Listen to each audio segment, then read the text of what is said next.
Handcrafted এবং এখানে ফুল আপনি দেখতে পাবেন, এটা ফুল চাবিতে চলে এবং পুরোটা পিতলের তৈরি এবং খুবই সুন্দর, পাতলা, ছোট, যে কোনো সময় মুভ করা যায়। এটা পুরোটা হচ্ছে হ্যান্ড উইন্ডিং, যেটা হচ্ছে আমাদের পিছনে যে মেকানিজম থাকে, এখানে আমি এভাবে চাবি দিলে হালকা শেক করলেই সেটা চালু হয়ে যেত এবং আমরা দেখতে পারি যেখানে ঠিক সেকেন্ড কাটায় ঘড়ি চলছে।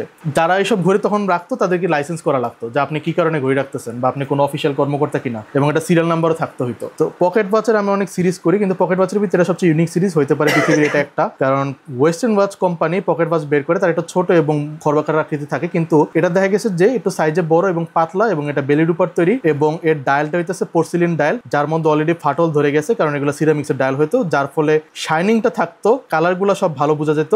এরপরে আমি এটা টার্গেট করছিলাম যে আমি ঘড়ি করতে করতে সবথেকে লেটেস্ট পর্যন্ত যাব, সেটা হচ্ছে রোলেক্স। তো রোলেক্সের পরে আমি ঘড়ি ছেড়ে দিব, কালেকশনটা আমি ঘুরিয়ে নিব, কিন্তু পরবর্তীতে রোলেক্সটা আমি আসলে হাতে পাই এবং এটা হচ্ছে আপনার রোলেক্স ডেট আপনার 1917 সিরিজ, অর্থাৎ বলতে গেলে এটা এখন পর্যন্ত 50 বছর বয়স হয়েছে। তো এই ঘড়ির স্পেশালিটি আছে, এই ঘড়িটা আপনার অটোমেটিক ঘড়ি, ঘড়িটা এখনো চলছে। ঘড়িটার বিশেষত্ব হচ্ছে এটা এখন অ্যাক্রিলিক গ্লাস, প্লাস্টিকের, প্লাস রোলেক্স ঘড়িতে এখানে ফুটো থাকবে এবং এটা এসএস স্টিল। আরো মজার ব্যাপার হচ্ছে এটা আপনার যে কোনো মানুষের জন্য ইজিলি হ্যান্ড করার জন্য, শুধু পাতলা থাকবে, আপনার যখন তখন হাত মুভমেন্ট করতে পারবেন। তারা মানুষদের কমফোর্টেবিলিটির দিকে সবচেয়ে বেশি নজর দিত। ঘড়ি কখনো নিজে থেকে কিছু বলবে না, ঘড়ির মেশিন কথা বলবে। ঘড়ির পিছে ঘড়ির কোম্পানি লিখে দেয় পেটেন্ট এবং ঘড়ির মেশিনে খোদাই করে তাদের কোম্পানি ব্র্যান্ডিং করে দেয়। ঠিক এই নিচে ব্র্যান্ডিংটা দেওয়া, আপনি চাইলে এটা রিমুভ করে ব্র্যান্ডিংটা করতে পারবেন না, সেই সময়ের করা, কিন্তু তারা ওয়েস্টার্ন ওয়াচের ডাব্লিউটা এমবুস করে দেওয়া আছে। তাই আপনি যতই উপর দিয়ে বলেন যে এটা এই ঘড়ি না, ঘড়ির মেশিন কথা বলবে, ঘড়িকে কিচ্ছু জিজ্ঞেস করতে হবে না। প্রথমে বেসিক্যালি যেটা হচ্ছে যে আমি আমার কালেকশন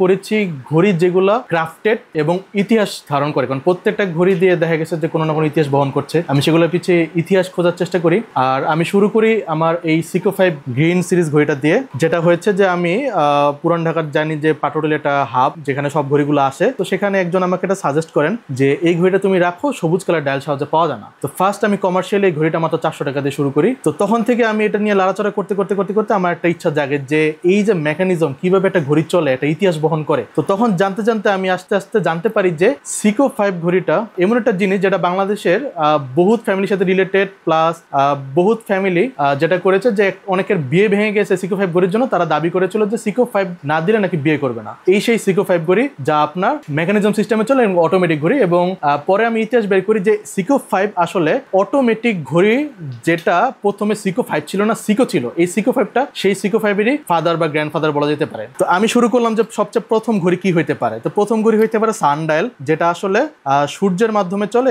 এক পাশে কম্পাস থাকে এবং এক পাশে আপনার সানডায়াল থাকে, যেটাতে কম্পাসের নির্দিষ্ট স্থানে বসিয়ে সময় নির্ণয় করতে এবং নাবিকদের জন্য থাকতো, কারণ তাদের মধ্যে দিক নির্ণয় করাটা সহজ হতো না। তারপরে আমি যেটা যাই সেটা হচ্ছে যে আমি দেখি যে ওয়েস্টার্ন ওয়াচ বাদে পৃথিবীর পুরান ঘড়িগুলোর মধ্যে কি হইতে পারে। তো এই ঘড়িটা বয়স অলরেডি 100 বছরের উপরে। তো ঘড়িটা এখনো যদি আমি ঝাঁকি দিই, ঘড়িটা চালু হয়ে যাবে এবং কোম্পানিগুলো তার ব্র্যান্ডিং এবং সবকিছু এখানে দিয়ে দিত এবং এটা পেটেন্ট করা থাকতো, এগুলো কেউ নকল করতে পারতো না। এই ঘড়িটা সাইজ একটু বড় করলো যাতে বেশি পাওয়ার রিজার্ভ থাকে, অর্থাৎ এক চাবিতে যাতে অ্যাটলিস্ট 2 দিন পর্যন্ত যাতে ব্যাকআপ পায়, 3 দিন ব্যাকআপ পাওয়ারও রেকর্ড শোনা যায়। তারপর আমি কিছু লেডিস ঘড়িও রাখি। আসলে ছেলেরা যদি রাফ অ্যান্ড টাফ ইউজ করতো, লেডিসদের থাকতো একটু সফটনেস এবং বিউটি। আর বিউটির জন্য সেই সময় এই কালারটা বের হয়েছিল, যে কালারটা একটু ইউনিক লাগে, যেটাতে আমার কোনো ছেলেদের ঘড়িতে আমি এরকম কালার পাইনি। তো এটাও একটা হ্যান্ড উইন্ডিং চাবি ঘড়ি, যেটা হয়তো দিলে এখনো চাবি এখনো চলবে। তো এই ঘড়িগুলো সিটিজেন বের করে।